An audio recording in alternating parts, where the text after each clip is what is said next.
nous revenons sur ce plateau avec la deuxième rubrique déjeuner spirituel. Aujourd'hui, nous aurons un homme de Dieu sur notre plateau. Avec lui, nous allons essayer un peu d'échanger sur un sujet et à la fin, il nous parlera de cette manifestation qui se déroule du côté de l'église dont il est berger.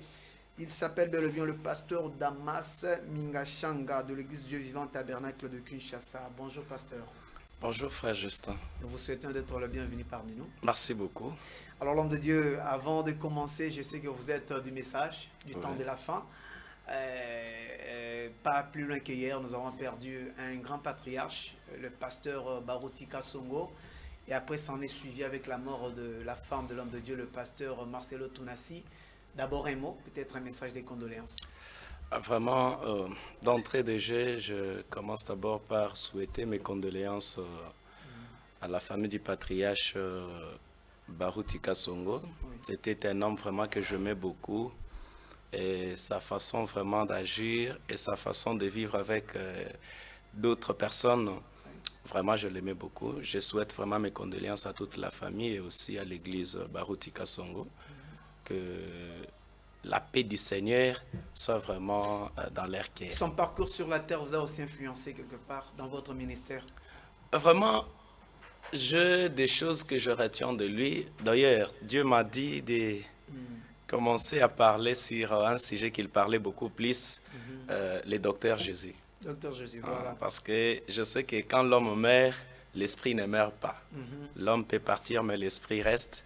Parce que c'est l'Esprit de Dieu. C'est pourquoi le Seigneur nous a dit que nous allons continuer avec ce thème-là, le docteur Jésus, pour guérir les malades et faire des miracles de la même manière. Je me souviens de cette manifestation au stade de Tata Raphaël où nous avons vécu des miracles, des miracles instantanés. Moi, j'étais étonné de voir que même aussi au message, il y a aussi des pareilles manifestations de dons spirituels. Ah, vous êtes étonné parce que beaucoup de personnes pensent que à l'église du message, il n'y a pas de miracles, il n'y a pas de guérison divine, il n'y a pas de prophéties et de discernement de pensées. Mais lui qui croyait à tous ces dons que l'Éternel Dieu a donnés à son église, c'est pourquoi vous voyez qu'il était capable de faire des miracles et des manifestations divines dans son église et même partout où il passait. Il y avait des manifestations qui se faisaient parce que lui-même, c'est quelqu'un qui croyait aux dons. Parce que Frère Branham dit, quand vous avez les dons, ça demande que vous puissiez d'abord commencer à croire à ces dons-là et ces dons-là sera manifestes dans votre vie. Mais alors, pasteur, parce que nous parlons aussi de la manifestation de Dieu dans son assemblée, quoi dire à tous ceux qui croient que le message, c'est justement avoir la foi en Dieu, avoir la foi dans le message du prophète Branham et vivre une vie de sainteté sur la terre, mais ne croyez pas dans des guérisons, ne croyez pas à la prophétie, la consultation prophétique aujourd'hui au message, c'est étonnant quand même. Vraiment. Vraiment. Comment vous allez vous expliquer, comment vous allez expliquer au peuple de Dieu qu'aujourd'hui, dans le message du temps de la fin, il y a aussi consultation prophétique? En tout cas, je dis d'abord merci parce que vous avez posé cette belle question, parce qu'il y a beaucoup de personnes qui sont dans la confusion de beaucoup de choses. Parce que vivre le message, oui. Vivre la parole de Dieu, oui. Parce que c'est la parole de Dieu qui produit les miracles. C'est la parole de Dieu qui produit les prophéties. C'est la parole de Dieu qui produit des manifestations divines dans une église locale. Alors, si certainement vous êtes du message de Frère Branham lui-même était un homme qui faisait des miracles au travers la puissance de Dieu. Frère Branham était celui qui prophétisait, qui discernait les pensées des gens. Alors, si certainement vous êtes croyant du message et vous êtes prédicateur du message, les signes qui accompagnent Frère Branham doivent certainement vous accompagner aussi. À ce moment-là, nous allons croire que vous êtes du message. Mais si les signes qui accompagnent Frère Branham ne vous accompagnent pas, là, vous n'êtes pas du message alors. Peut-être il y a beaucoup de gens qui ne veulent pas croire à ces signes parce que c'est la seule porte par laquelle aussi le faux prophète, le faux docteur que le Christ a annoncé une fois, entre par là pour séduire le peuple de Dieu. N'ont-ils pas aussi raison quelque part? Je vais d'abord vous répondre pour dire, aujourd'hui, si nous avions les vrais dollars, il y a aussi les faux dollars. En Matthieu chapitre 24, verset 24, je dis, le Seigneur a dit, après moi, il y aura des faux prophètes et des faux Christ qui viendront. Mais il a bien éclairé les choses pour dire que vous les reconnaîtrez par leurs fruits. voyez, il y a des hommes de Dieu aujourd'hui, pour faire des miracles, ils doivent toucher aux fétiches, pour voir des visions, il faut qu'ils puissent toucher aux fétiches. Mais nous, qui avons crié au don spirituel, nous qui avons crié à la parole du Seigneur dans sa plénitude, nous ne pouvons pas aller toucher aux fétiches parce que nous savons que c'est un cadeau que Dieu nous a déjà donné. Voilà. C'est quelque chose qui est en nous. Nous ne pouvons pas aller toucher aux fétiches. Ça, ce sont des choses de petites. Donc, si quelqu'un touche aux fétiches pour servir Dieu, c'est-à-dire c'est un gamin, voilà. C'est un gamin spirituel. Vous savez, nous devons savoir que les dons spirituels, c'est un cadeau que Dieu nous a donné et nous ne pouvons pas fouler ça au pied comme ça. Voilà. Nous ne pouvons pas fouler ça au pied. Nous devons vraiment aimer ça et exercer cela dans nos églises locales. Voilà. Alors, pasteur, dans l'église où vous êtes berger, je signale l'église Dieu Vivant Tabernacle de Kinshasa, comment le fidèle, disons, conçoit cette manifestation de Dieu au sein de votre assemblée? Parce que peut-être ailleurs, quand il voit que cela ne se produise pas, est-ce que cela est une raison pour laquelle le fidèle inonde l'église dont vous êtes berger? Vous savez, Dieu, quand il veut faire quelque chose, il a d'abord tissé une relation personnelle avec la personne à qui il envoie. Okay. Vous savez, quand Dieu a voulu envoyer Moïse, il a d'abord commencé par tisser une relation personnelle entre lui et Moïse. Moïse est allé en Égypte, il a fait 40 ans pour apprendre la science de l'Égypte, apprendre des choses de l'Égypte. Mais il n'a pas pu accomplir la mission pour laquelle Dieu lui avait confié. Oui.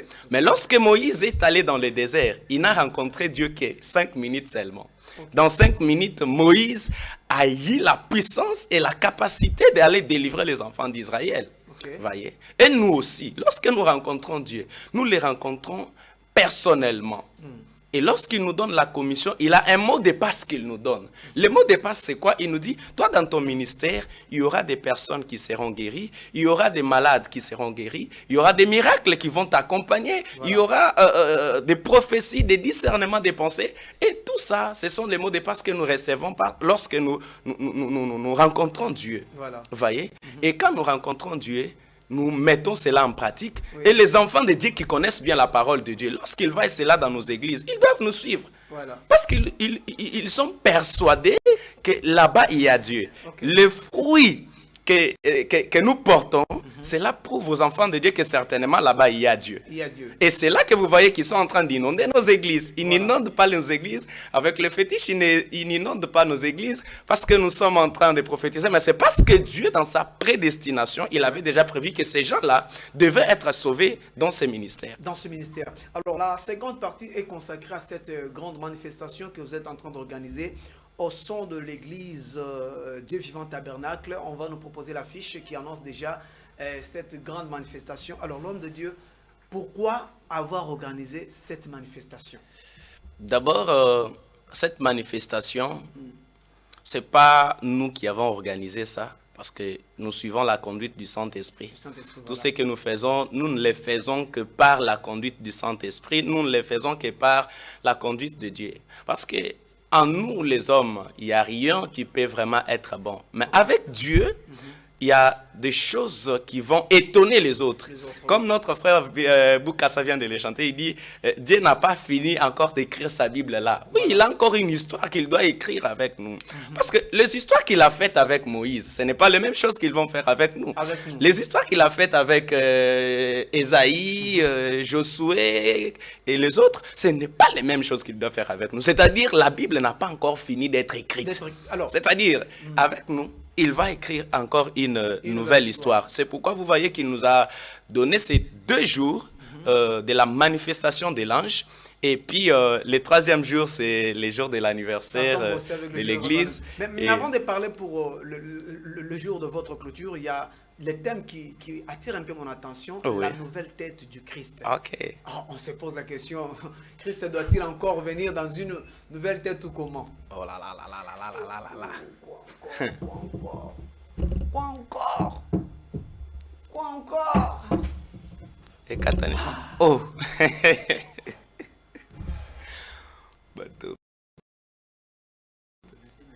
Question, ah, question, ah, ok. Vérifie déjà ma personne. Ça continue déjà? Déjà. Rien n'est perdu. Ok.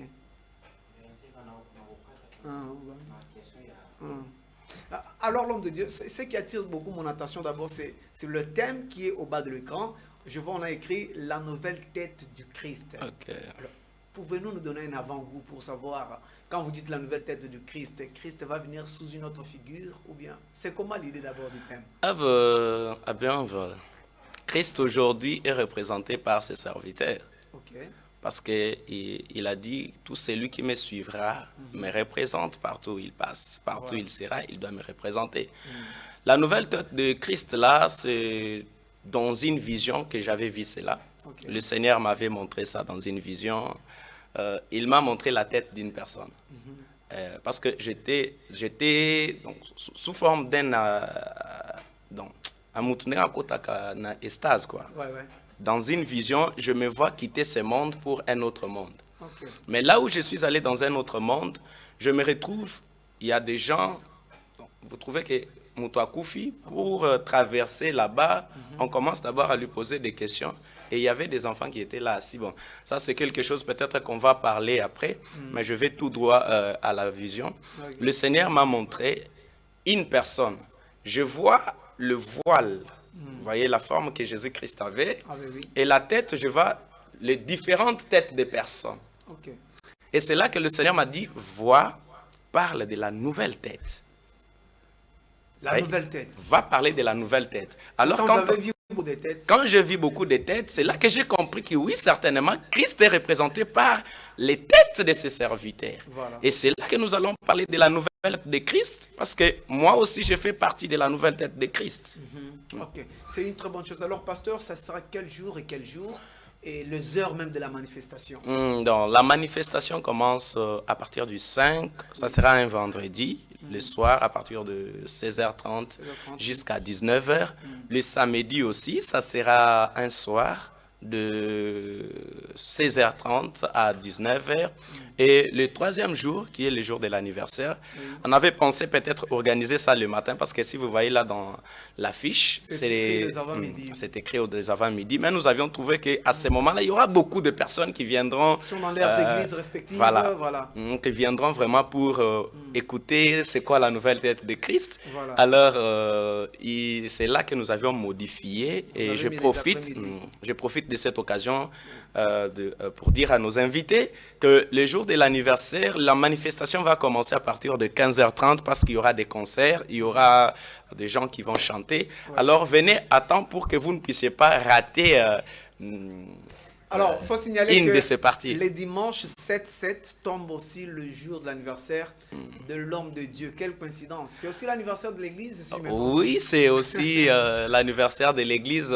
En tout cas, je suis en train de voir ça parce que moi-même, je suis né le 7-7 et je commence ma commission le 7-7. Le 7-7, voilà. Quand on regarde le chiffre 7, c'est l'achèvement. Okay. C'est-à-dire, lorsque nous sommes là, nous sommes dans l'achèvement du ministère de Christ. Okay. Nous sommes dans l'achèvement du ministère de Frère Branham, parce que le message est continuel. Ouais. Frère Branham n'est plus aujourd'hui, mais nous continuons avec ce message parce qu'il avait dit que les jeunes vont continuer avec ce message. C'est là que nous continuons avec les messages. Nous sommes pratiquement à la fin avec vous, mais alors une petite question de curiosité. Il y a de ceux qui croient dire que Branham est Dieu, il y a de ceux qui disent que Branham n'est pas Dieu. L'éclaircissement avec vous, selon vous, quelle est la place qu'occupe le prophète Branham dans votre vie? Vraiment.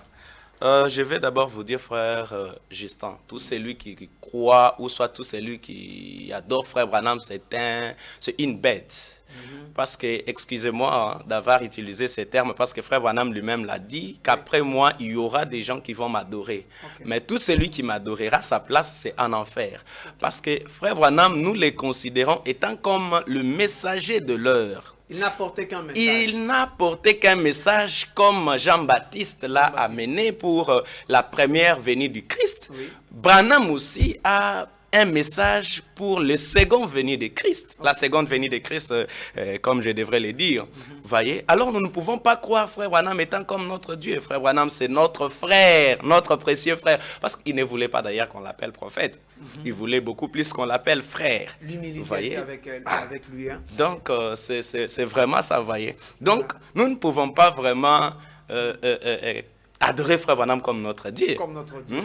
Frère Branham est notre prophète. Il est le prophète de la nation. Il est le prophète du monde entier. Voilà. Donc, nous le croyons comme prophète et non comme Dieu. Tout celui qui croit Frère Branham comme étant Dieu, il ira en enfer. Okay. Qu'il sache déjà dès aujourd'hui qu'il ira en enfer. Voilà. Je pense que les ondes d'ombre sont lavées. L'homme de Dieu vient de dire, d'éclairer ici que Branham, le prophète Branham n'est pas un Dieu, bien que d'aucuns considèrent comme étant il est le Dieu. Alors l'homme de Dieu, nous sommes pratiquement à la fin. Votre mot de la fin et aussi quelques salutations.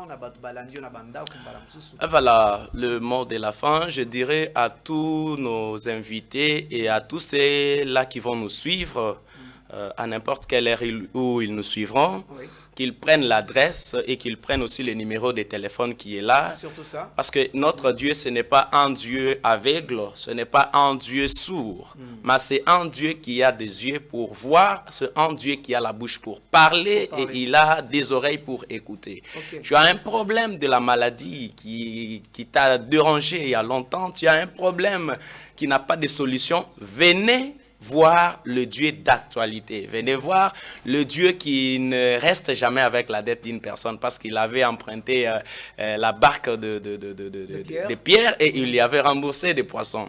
Alors vous aussi, quand vous viendrez chercher Dieu, il ne manquera pas jamais à vous récompenser. Il va certainement vous récompenser et je profite de ces moments précieux que le frère Justin nous a accordés. Je salue d'abord mon épouse Maman Sharon Minga Shanga, hein, une héroïne, une héroïne dans l'ombre. En tout cas, je la salue parce que c'est une femme que j'aime beaucoup. Si nous sommes aujourd'hui, c'est que nous sommes, c'est par rapport à ses conseils et aussi à son soutien. Voilà. Alors, je salue aussi Constantin Kouete, le petit frère, celui qui vient après moi. Je salue Grâce. Hein, elle s'appelle Mamoudelix, vous voyez, et Bozi, je vous salue aussi, je salue Frère Gilles, Isaac, Gloire, et Papa Mike et toute sa famille. Je salue aussi Dieu Vivant Tabernacle, je sais que je vous aime beaucoup, votre pasteur vous aime, et que mon Dieu puisse vous porter à cœur, de la même manière que je vous porte à cœur. De la même manière que je vous porte à cœur, c'était la dernière parole de l'homme de Dieu sur notre plateau. Je tiens aussi à saluer Maman Pasteur, ainsi que Dieu Vivant Tabernacle de Kinshasa. Alors, chers téléspectateurs, nous continuons notre tranche matinale. Cette fois-ci, nous allons